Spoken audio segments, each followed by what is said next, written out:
Alô, alô, escamanautas, eu sou o Wilson Júnior com a voz ainda falhando para falar sobre Nope.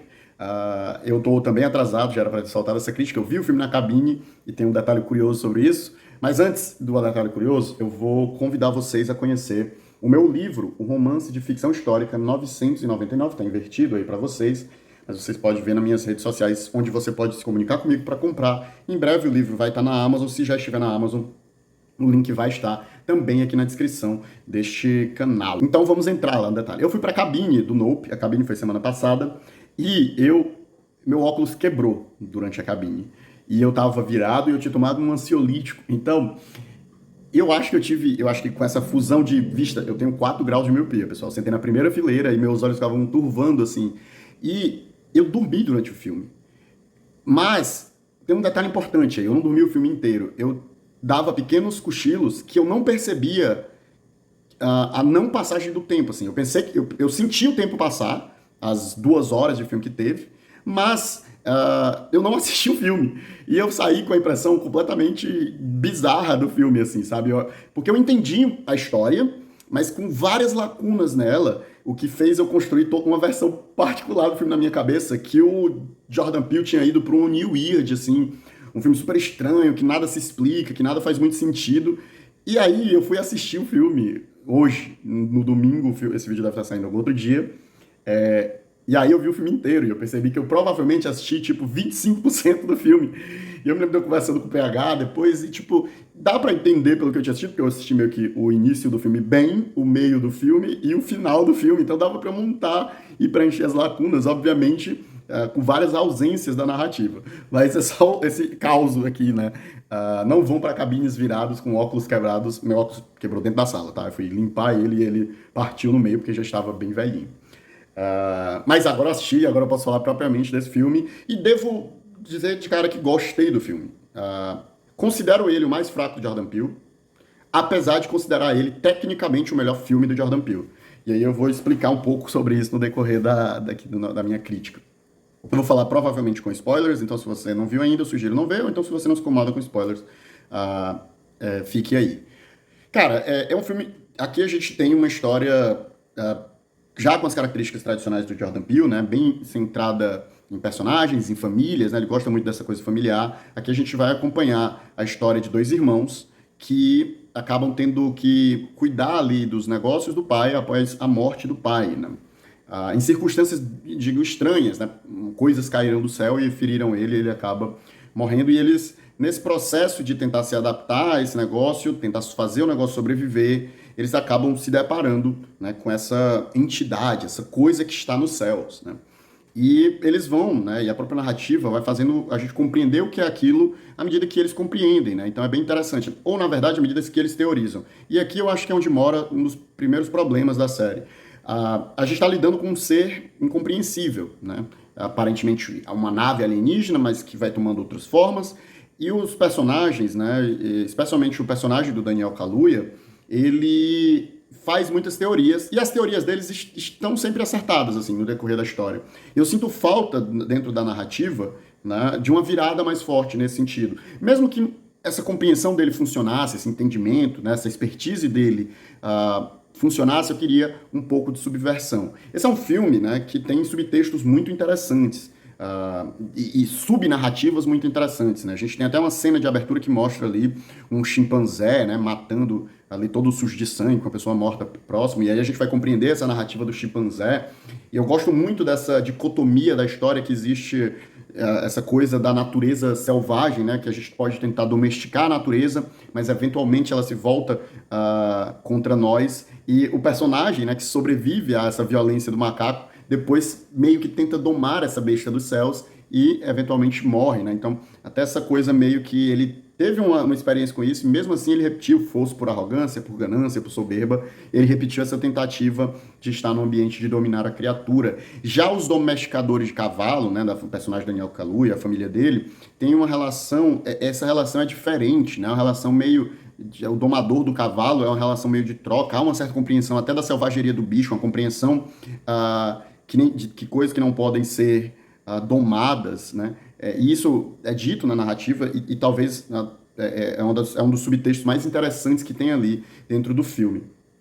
Uma outra coisa que o filme dialoga diretamente, especialmente no seu começo, é a questão do cinema, né? É um filme que fala muito sobre o próprio cinema e tem ali na questão, porque o rancho deles de treinadores de cavalos presta serviço para estúdios de Hollywood, né? Para séries, para filmes, tradicionalmente, e tá havendo a substituição por CGI, né? O pai era meio que uma figura importante, mas os filhos não herdam essa moral e esse respeito do pai, né? Então existe uma série de tensões que estão ali, mas eu acho que essa crítica ela acaba sendo abandonada rapidamente, assim. A gente tem a figura do diretor de cinema, né, que vai ali e ajuda eles na tentativa de capturar uma imagem, porque é interessante que o filme, eles estão ao tempo inteiro meio que nessa tentativa de arrumar uma saída para o negócio que está em falência, né? Eles estavam vendendo os animais da fazenda, né? A ausência do pai estava fazendo o rancho, né?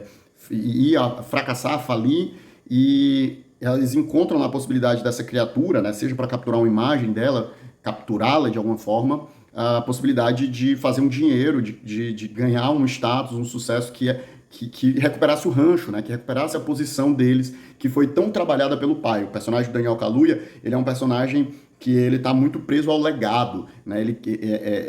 Tudo que o pai e a família construíram são importantes para ele, enquanto a irmã, ela já é uma personagem mais desconectada da família, e a gente vê esse diálogo, até tem uns momentos interessantes, e tratando essa questão familiar, enquanto ela se sente rejeitada, né, se sente nunca fazendo parte, nunca foi incluída no negócio da família, o Daniel Kaluuya já era conduzido pelo pai desde jovem para fazer parte, né? Então ele quer ser alguém que defende o legado, e ela já não é tão ligada ao legado, mas ela é ligada ao irmão, porque o irmão sempre a percebeu, sempre a olhou. Então essa relação entre os dois faz ela permanecer ali nessa armadilha, né, nesse perigo, nessa caçada por essa criatura. Então isso é fantástico.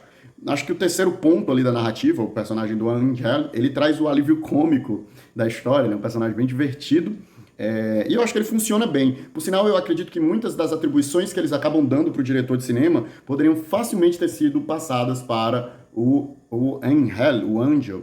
E eu senti que o personagem do diretor, ele fica um pouco perdido na história, assim, ele não tem muita função, ele vem ali com a máquina mecânica, mas era algo que eu acredito que o próprio Angel poderia ter trazido ali para eles, né? Não precisava do personagem. E especialmente porque o desfecho dele, né, é sair ali e tentar capturar uma cena da criatura e acaba devorado, mas também isso não tem consequência, né? E seriam coisas simples que poderiam ser feitas, por exemplo, a câmera que ele filma, essa característica ser recuperada ali, eles terem uma boa imagem do monstro, qualquer coisa desse tipo, né?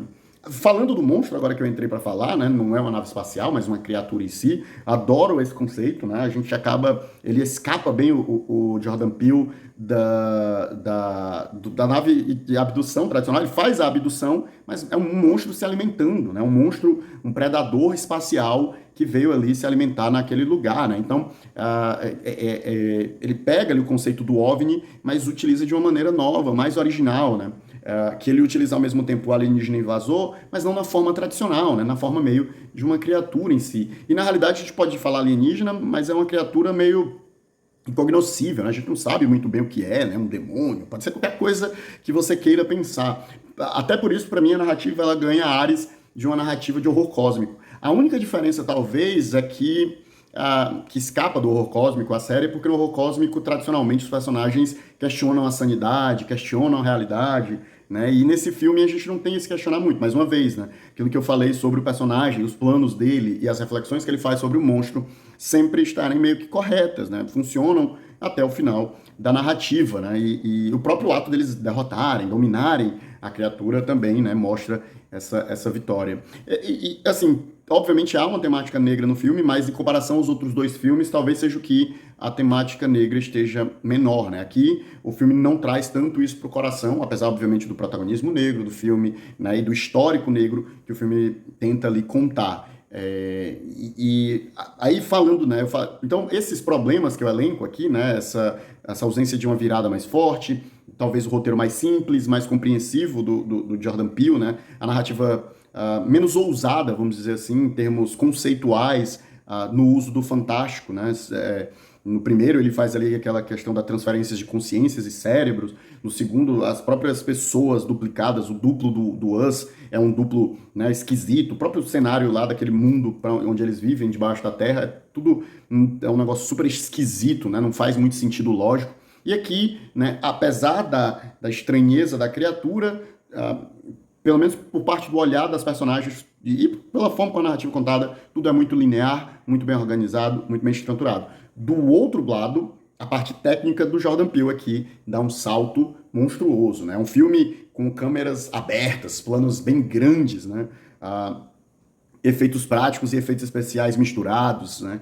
Tem cenas magníficas no filme em termos de visual, a trilha sonora trabalha muito bem, né? Especialmente para construir tensão.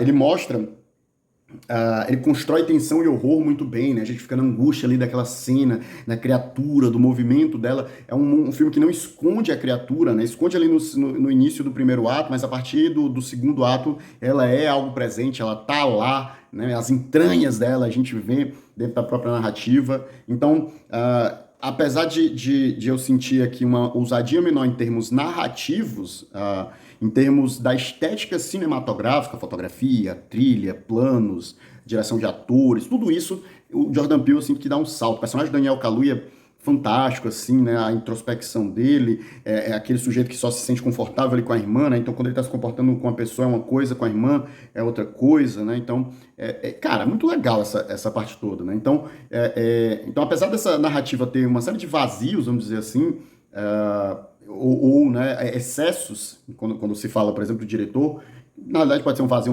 um excesso, né? Depende de como você olhar.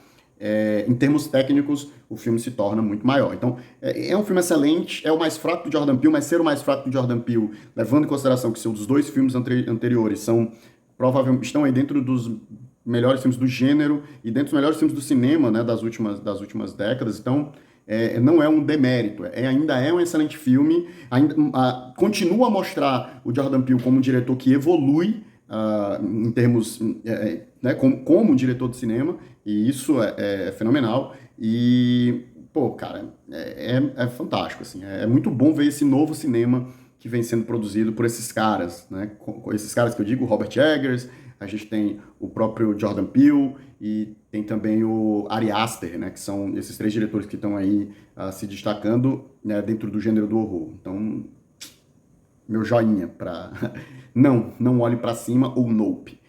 Se vocês discordam de mim, sintam-se à vontade de falar aqui nos comentários. Se vocês concordam, sintam à vontade também de concordar nos comentários. Se vocês gostam de ficção histórica, aqui eu recomendo o 1999. Minhas redes sociais estão na descrição para você saber como adquirir o livro. A gente se vê na próxima. Tchau!